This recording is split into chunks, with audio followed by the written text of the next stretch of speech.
أعوذ بالله من الشيطان الرجيم. بسم الله الرحمن الرحيم.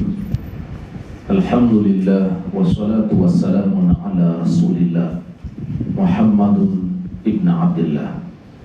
Ndugu zangu, kwanza kabisa nitumie fursa hii baada ya kumshukuru Mwenyezi Mungu Subhanahu wa Ta'ala na kumtakia rehema kipenzi chetu Bwana Mtume Muhammad sallallahu alaihi wasallam, kuwasalimia kwa maamkizi mema ya jumuiya ya dini, kamati ya dini mbalimbali Tanzania.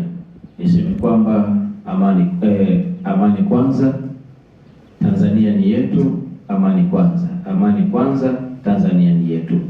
Lakini pia dini mbalimbali, upendo, haki na amani. Upendo, haki na amani, dini mbalimbali.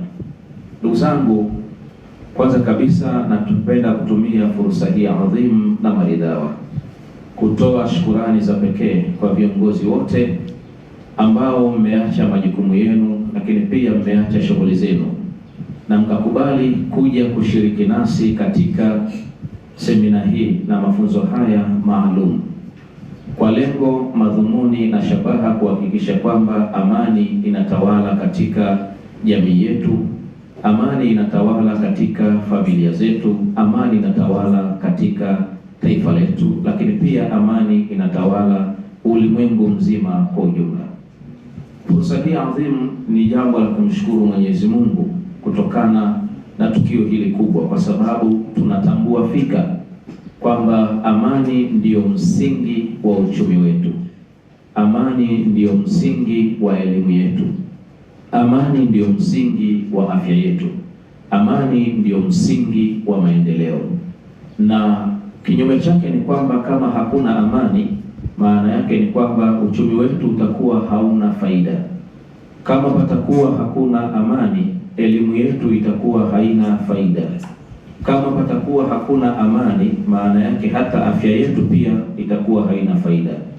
Kama amani itakosekana, maana yake ni kwamba maendeleo ambayo yanayotokana na jitihada za serikali, ambayo leo kila mmoja anashuhudia kwamba katika kila sekta pamekuwa kuna mabadiliko ya kimaendeleo, maana yake maendeleo haya hayatoweza kutunufaisha kitu chochote.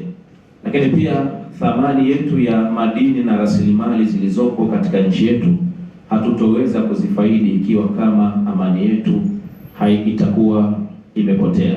Ila mafunzo haya yanatuwezesha sisi kama viongozi wa dini ambao tumekusanyika hapa kuhakikisha kwamba yanatutengenezea njia ambayo ni nyepesi ya kuweza kutatua migogoro au kuondoa au kuweka ukingo vile ambavyo ni visababishi vitakavyopelekea kuvunja amani yetu. Lakini pia kupitia mafunzo haya ni kwamba tutakuwa tuna uwezo wa kuisogeza jamii, kuiweka pamoja na kushirikiana kwa pamoja, kwa sababu tunatambua kwamba ushirikiano ni moja kati ya nyenzo kuu muhimu ambazo zitakazosababisha kuingiza amani ndani ya jamii ambayo tunayoishi.